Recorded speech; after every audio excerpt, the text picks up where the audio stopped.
Okay, so hello. I'm Dan Donath. I'm one of the vice presidents at CRA. When I was asked by Margaret Sanderson, our practice leader, to introduce Olivier Guersent, I asked her, how should I introduce someone that everyone knows? And she said to me, well, think of something funny, think of something no one knows about Olivier. And so this reminded me of 2007, when I just joined the chief economist team at the European Commission. And I went to Olivier's office for the first time. He was the head of unit back then. And there was a senior colleague of mine from the CET sitting there that I actually see in the audience today. And I asked him who this man is. And he said to me, you should be very nice to this man, listen to him very carefully, because he's going to be a very important man one day. That was a pretty good advice, I think. And so, without further ado, I would like to invite Olivier Guersent, the Director General at the Competition Directorate of the European Commission, to the stage to give his keynote speech.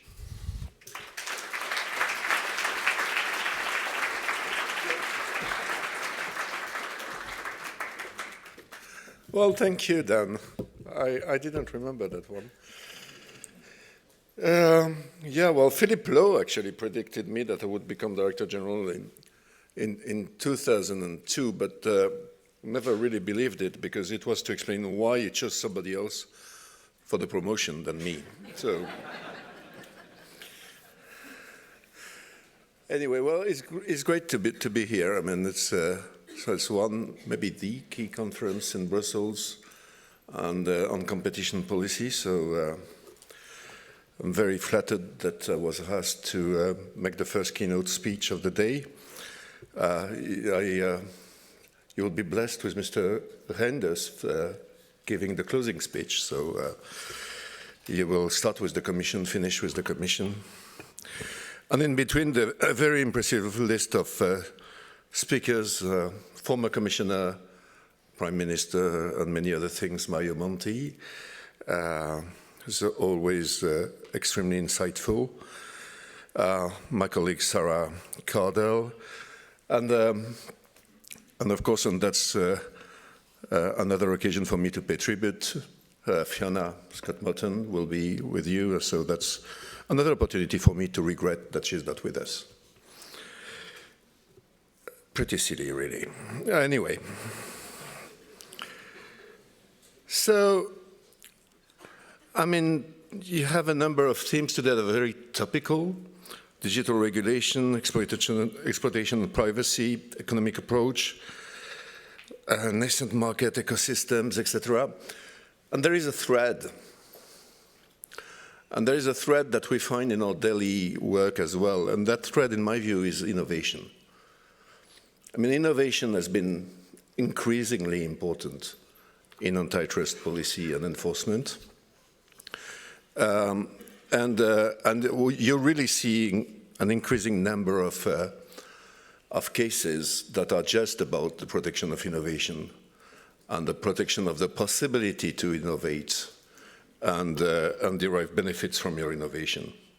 So, and I'd like to address this morning this issue through three different angles that are the core of the work we're doing at the moment. The DMA, recent developments in merger control, and finish with the new future 102 guidelines. So starting with the DMA, well, we've been working, well, my colleagues have been working very, very hard in order to try to translate this entirely new digital architecture into a real change on the ground. I started with the designation of the first 6 gatekeepers: Alphabet, Amazon, Apple, ByteDance, so TikTok, Meta, and Microsoft. 422 core platform services, which we did about 2 months ago on the 5th of September. And that finishes what I would call the design phase of the DMA. So now we have started implementation, and implementation will go from now to 7 March. and then we'll move to enforcement.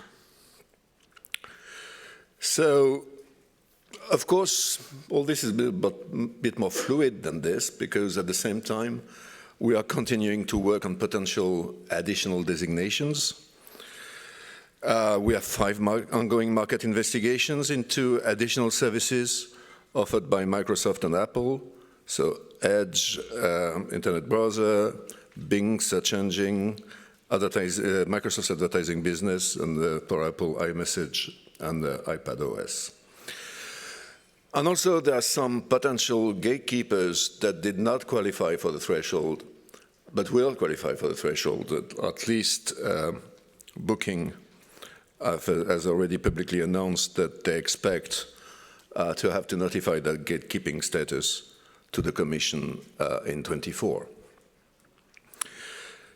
So designation decision is an important milestone, but because it determines what is the current scope of the DMA, but that scope is going to change, of course.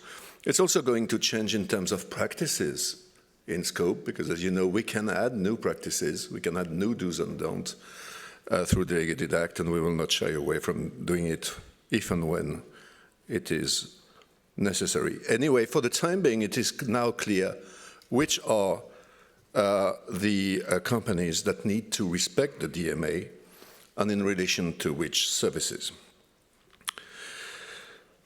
What we think is that the DMA, or what we hope, is that the DMA, or at least the aggregate outcome of the DMA, will lead to a reshaping of digital markets and the way they work. What we hope is that it will allow for opportunities, and that will give rise to new business models.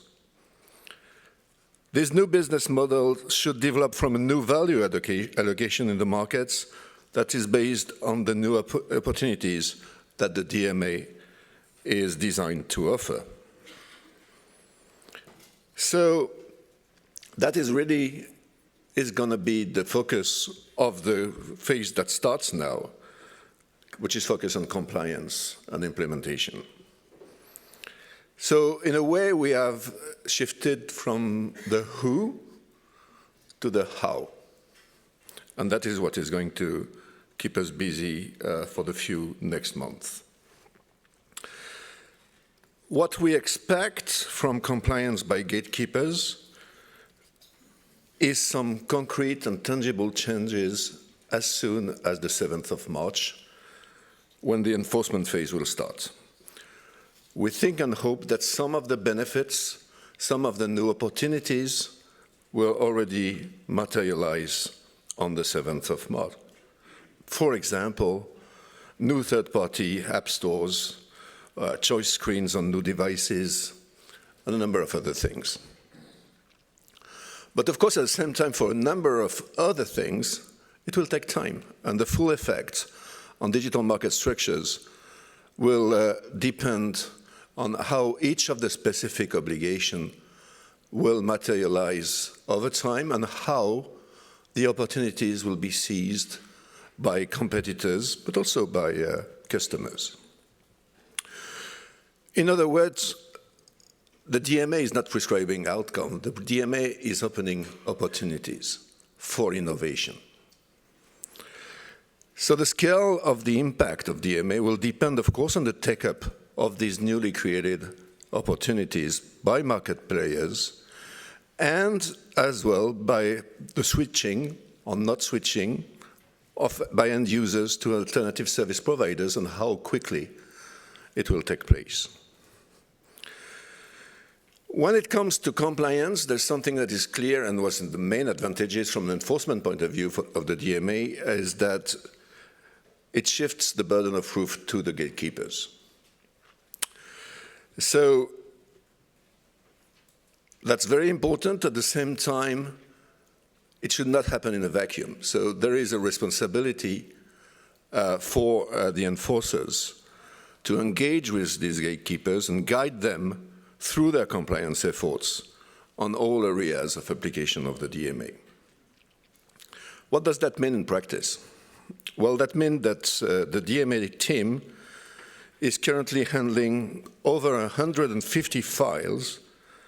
One file corresponds to one obligation for each relevant call platform service per gatekeeper. All in all, that makes 150. And on each of these 150 files, they are advising the gatekeepers, interacting with them, advising them on their compliance efforts. So the team in the DMA Directorate, both in DG Comp and in DG Connect, are really knee-deep in compliance work now in order to try to ensure that the DMA delivers on its promises. But we also need to be realistic. And we know that notwithstanding the precise and directly applicable obligations, enforcing the DMA will not always be straightforward. There are a number of obligations that are more clear and for which non-application or bad application are easy to detect. And there are a number of others for which it's a lot more complicated, or could be made a lot more complicated. And there is, of course, a risk that gatekeepers employ all sorts of subtle techniques to frustrate the objectives of the DMA.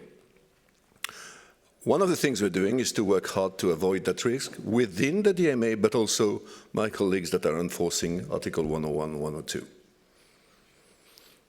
Remember, I think one of the first sentences in the whereas of the DMA is that it complements competition law. It's not substitutes. In this task, it will be extremely important to be able to rely on third parties, because they do operate on the same market, and one of the issues that the Commission will have to face is the asymmetry of information. Third parties' input is quite a good way to overcome part of this handicap. So views from third parties will be absolutely key for monitoring and detecting non-compliance, notably on the basis of the public versions of the compliance reports that the gatekeepers will mandatorily publish. So feedback for the market plays a big role currently for us. It will continue to play a big role, and I would encourage all of you to be in touch with the colleagues on the report. It's really important for us. So again, the main message is that the DMA is about opening opportunities. It's about allowing innovation to thrive, where it was not always the best interest of gatekeepers to let it go, because that would protect their milk cows. Let's move to merger control. In merger control, it's also interesting. If you look at our track record, over the last years, you will see more and more cases that are based on theories of harm that rely on the protection of innovation. And that goes together with more and more cases that are of non-horizontal nature, or where the theory of harm is non-horizontal, let's put it that way. I'll not dip too far into this, because my colleague Guillaume Loriot will entertain you more in depth during the day, but the Commission has quite strong track record in the enforcement of non-horizontal theories of harm. And what we want to protect, it's also not only about innovation, but also about innovation, is we want to protect the contestability of the markets at all levels of interaction. So that's the reason why we've always taken non-horizontal theories of harm seriously. But of course, in the digital world, it's increasingly important as well. In the past, we have often been the ones to intervene in non-horizontal transactions, which invariably raise complex issues. We were often the only ones, and criticized for that, both ways, for having intervened and for having not intervened enough, including by people that had not intervened at all. Let me simply mention Google Fitbit or Meta Customer, for example. And of course, mergers can have exclusionary effects. which, although are inherently more complex to assess than horizontal overlaps, can be just as harmful to competition as horizontal consolidation in some instances. So one of the difficulties is that the theory of harm in these non-horizontal cases is very case-dependent, and for each case, it depends on how the competitive dynamics play in that specific market or markets. So transactions that may lead to input or customer foreclosure, but they can also enable the leveraging of market power from one market to another. And you see that we come back closer to the DMA logic, or allow the entrenchment of the market power in the core market the incumbent derives its power from. So theories of harm capturing the enlargement of digital ecosystems seem to me to be the most discussed at the moment. But I think it's important to say that, yes, it is important in the digital sphere, but it's not important only in the digital sphere, and it takes place pretty much across all industries. If I take last year, non-horizontal concerns featured in 7 out of 18 intervention cases. For example, we intervened with remedies in KPS Real Alloy Europe, which was an issue of input foreclosure in recycled aluminium. So nothing fancy, techie. Advent GFK, conglomerate concerns in the consumer research market across the EU, so not really platform economy or tech, but also, of course, Microsoft Activision, where that was really this type of non-horizontal concern, which, in our view, particularly in the digital sphere, is not always remediable through a structural remedy, which we do regret. And in that case, our view, at least in the Commission, is that if you have a good, what we call quasi-structural remedy, like license, especially license for free, as in this case, and that remedy does the job and is welcomed by all the market players, then you have no standing to prohibit. That's our view. So, yet in some cases you do have to prohibit. And both this year and last year we prohibited transactions between companies that were not active on the same market, so non-horizontal theories of harm. Probably one of the most important and interesting one is booking it travelly, because this is the first time we try to make an entrenchment case. So it is how basically you solidify your position in the core market, the one you derive your market power from, through an acquisition. It is pending before the courts, so we will see what the courts have to say about it. I have as a rule not to comment on cases that are pending before courts. But it's certainly, from an intellectual point of view, quite interesting, because it is important to us that we are able to capture this type of mergers that have as their core the solidification of the position on the market the incumbents derives its power from. Illumina Grail, of course, no need to be too long on this one, is widely researched, and we're also waiting for the court. But more generally, it's important to remember that merger control is beneficial to innovation, because the starting point is that competitive markets promote innovation. And innovation, back to what I was telling you in introduction, why is it so that it's growing in importance in our practice? Because it is growing in importance in the way it affects competition. When I was a young case handler, or even a not so young head of unit in mergers, as Dan just recalled, innovation was important, but the innovation of today was shaping the competition in 10 years or sometimes 20 years from now. These days are gone. The innovation of today in most markets is shaping the competition in 2 years from now, 1 year from now, sometimes 6 months. In particular in digital, where it goes so fast. So the time lag has shrunk, and we're much more close, or sometimes flat into, the type of time horizon you're looking at in merger control. And that's really a major shift. And that explains why, for us, but also for all the colleagues around the world, I think, innovation has become a major focus in merger control.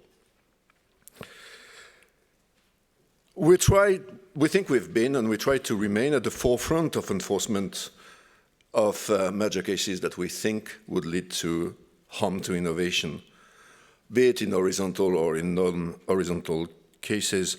Of course, that's digital, but of course, that is also other sectors, and probably chiefly the pharmaceutical industry.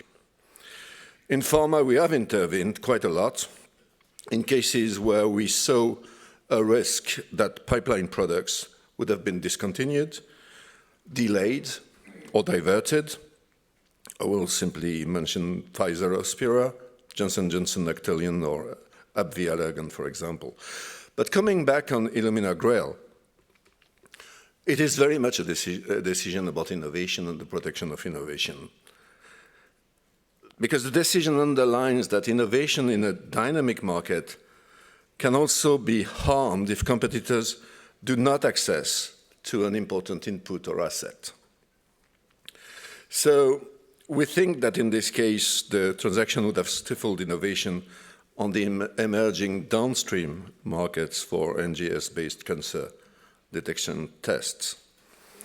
So it is not just about digital, it's also about pharma, and it's not only about pharma either, because innovation is of course driving the transformation in a number of other sectors, virtually all of them, at least all of those that need to move towards a decarbonated business model. So green innovation is also something that is just as important as digital for us, and extremely important to protect.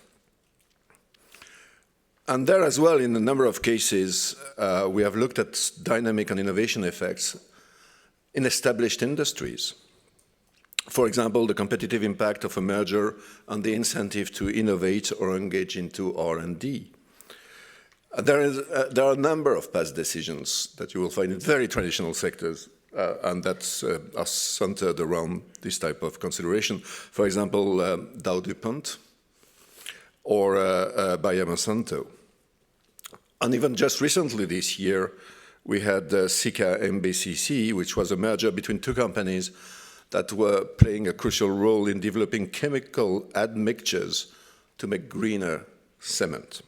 And in that case, the divestiture, which was a condition for the clearance, included both global R&D assets together with a package of assets. So the issue here was really to preserve the green innovation.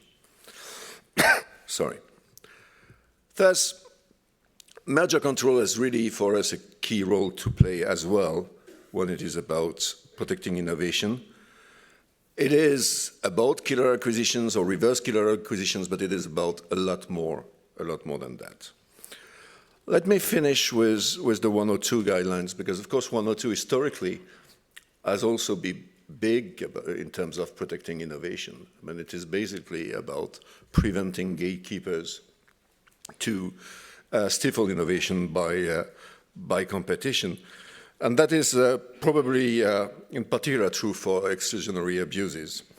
So that's the reason why we launched an initiative aiming at adopting new guidelines on exclusionary abuses of dominance.